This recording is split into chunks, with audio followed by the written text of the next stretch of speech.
On Monday morning it was announced 33-year-old Prince Harry is engaged to 36-year-old Suits actress Meghan Markle after dating for over a year. However, come spring, when their wedding will take place, it won't have been the first time the 36-year-old beauty has walked down the aisle. She's been married before, tying the knot with movie producer Trevor Inchelson in 2011. So what's there to know about Meghan's ex-husband? Who is Trevor Inchelson?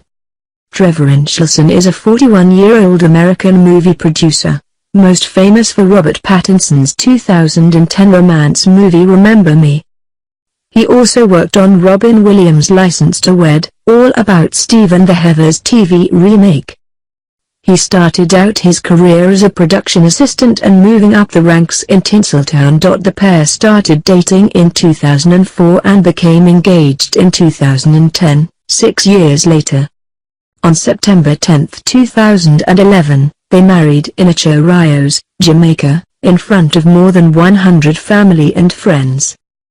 It's said they partied for 4 days on the white sand beaches, with The Sun reporting, the ceremony was over very quickly, in about 15 minutes. Then everyone hit the dance floor. It seemed they all just wanted to party. Following their wedding they lived near Hollywood's Sunset Strip. However, only 2 years later in August 2013 their marriage ended in a no-fault divorce, citing irreconcilable differences. The Daily Mail reported a friend at the time saying, "It put a strain on the relationship.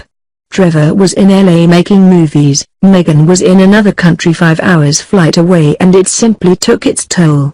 What has she said about our first marriage? Very little."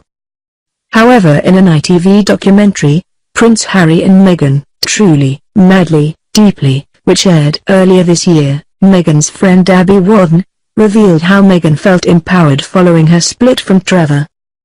Abby said, "Meghan and I bonded because I was married and she was getting married. I was invited to her wedding but I couldn't go. Then we both went through divorce, so we bonded on that too. I was destroyed, but she was empowered. She took her power back.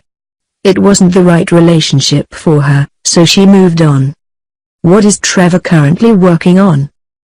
It's said the producer is working on a divorce comedy centered around the royal family, perhaps drawing inspiration from his own experiences. Fox is developing a pilot for the story that centers around the following pitch: divorce is hard. Sharing custody is harder. Sharing custody with the British royal family when your wife marries a prince, in the unforgiving spotlight of London's tabloid media, is next level. It should be noted that this is a work of fiction though, and lead characters aren't based on Meghan or Trevor. But the likeness is pretty similar, non? As a divorcee, is Meghan allowed to marry Harry in a church? Yes, and it's been done before. While marrying an American divorcee used to warrant abdications from the royal member of the family in question, such as the case with King Edward VIII, who stepped down from the throne to marry divorcee Wallis Simpson. Times have changed and the British monarchy is now much more relaxed about it. Harry and Meghan could even be married in the famous Westminster Abbey, after the General Synod ruling of 2002, stating divorced people can marry in the Church of England. However, Harry and Meghan will have to receive permission from Harry's grandmother, the Queen, and possibly also from the Archbishop of Canterbury. Both Prince Charles and Prince Andrew are divorced, with Prince Charles also allowed to marry divorcee Camilla Parker Bowles in 2005.